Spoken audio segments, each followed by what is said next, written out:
Assalamualaikum warahmatullahi wabarakatuh.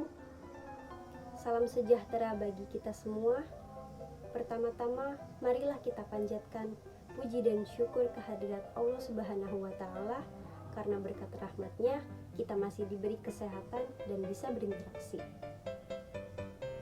Sebelumnya perkenalkan, nama saya Siti Nurjanah. Saya adalah mahasiswa Universitas Mercu Buana Jakarta, jurusan Public Relation. Pada kesempatan kali ini, saya akan membahas mengenai komunikasi dan media. Berbicara tentang komunikasi dan media, siapa yang tidak tahu tentang handphone? Komunikasi berbentuk kotak yang mudah dibawa kemana-mana. Perkembangannya dari tahun ke tahun sangat beragam. Komunikasi pada zaman dahulu tidak semudah dengan komunikasi di era globalisasi.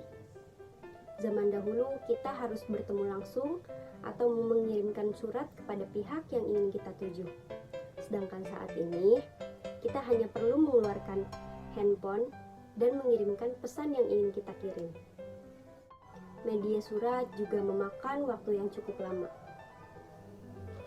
Kemudian muncullah inovasi-inovasi baru yang memunculkan ponsel genggam dan dapat digunakan oleh manusia untuk kebutuhan sehari-hari.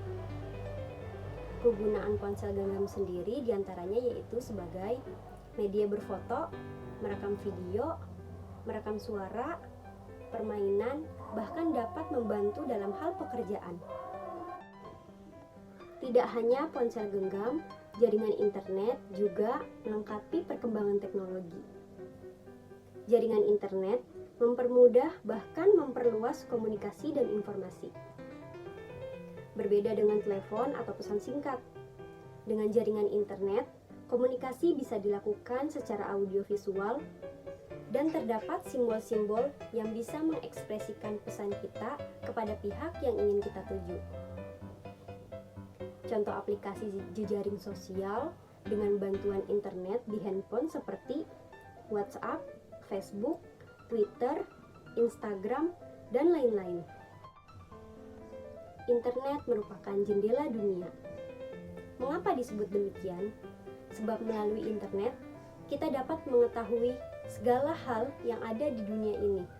Serta dengan internet, kita dapat berkomunikasi dengan siapapun tanpa ada batas jarak dan waktu. Teman-teman, mudahnya mengakses informasi dengan internet dan canggihnya media ponsel genggam tentu membawa banyak pengaruh dalam aspek kehidupan kita. Selain jejaring sosial, kita dapat mengakses informasi melalui web dan Google. Segala informasi dapat dicari di sini. Di dalam dunia pendidikan juga memanfaatkan hal ini. Segala materi tentang pendidikan bisa didapatkan dengan mudah. Beralih ke aspek lain, yaitu bisnis. Dunia bisnis pun tak tinggal diam dan melewati era globalisasi yang serba canggih ini. Keberadaan internet dan ponsel digunakan untuk promosi bisnis dan transaksi bisnis. Seperti online shop, yaitu toko yang berbasis internet. Biasanya, aplikasi jejaring sosial jadi pilihan para pelaku bisnis. Hal ini tentu sangat mempermudah ketika kita ingin membeli sesuatu yang berjarak jauh dan ingin melihat barang dan mengetahui harga sebelum membeli. Teman-teman, era globalisasi secara tak langsung mengubah gaya hidup masyarakat dan menuntut kita memiliki kemampuan teknologi. Segala kebutuhan dengan mudahnya dapat kita lakukan dengan media ponsel dan akses internet. Hadirnya inovasi ponsel dan jaringan internet juga menimbulkan dampak negatif di sekitar kita. Pernahkah Anda mengalami ketika berkumpul bersama teman atau keluarga, ponsel lebih menarik daripada berbincang? Masih sering saya jumpai beberapa orang lebih sibuk memainkan ponselnya, mengunggah status sedang bersama, tetapi kenyataannya perbincangannya terlihat pasif. Seharusnya kita dapat bijak dan menghargai waktu bersama. Selain itu, Kemudahan dalam jejaring sosial juga dapat menimbulkan penipuan. Pernahkah kalian mendengar kasus kencan online yang berujung maut atau penipuan barang? Ini adalah peristiwa yang terjadi akibat kemudahan akses internet. Orang-orang dapat memasukkan identitas dirinya. Dalam bisnis pun juga begitu. Pelaku bisnis dapat memasukkan barang dagangannya. Kita harus lebih berhati-hati dalam menggunakan internet. Dari beberapa dampak negatif, sadarkah teman-teman bahwa internet juga membawa pengaruh buruk bagi anak-anak bahkan balita?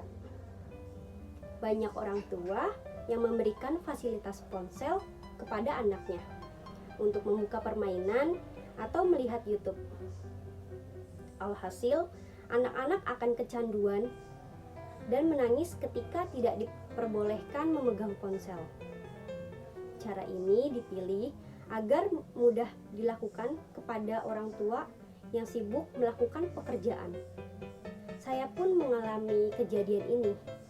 Keponakan kecil saya berumur 2 tahun berawal dari ketidaksengajaan ketika semua anggota pernah membuka ponsel di depan sang anak.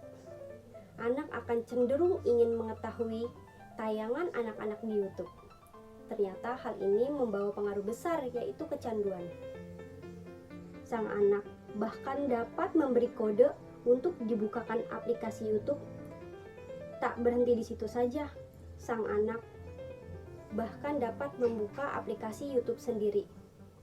Ketika bermain dengan teman-temannya, melihat ponsel yang tergeletak, ia akan memilih untuk mengurangi bermain dengan teman-temannya dan lebih memilih untuk menonton YouTube.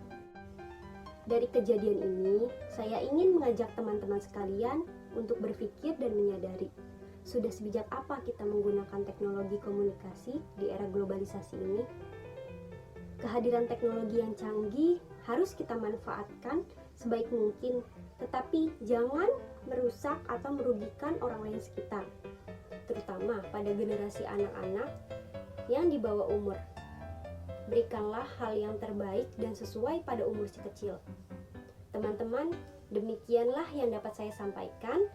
Kurang lebihnya mohon maaf, semoga bisa menjadi manfaat untuk teman-teman sekalian. Sekian dan terima kasih. Wassalamualaikum warahmatullahi wabarakatuh.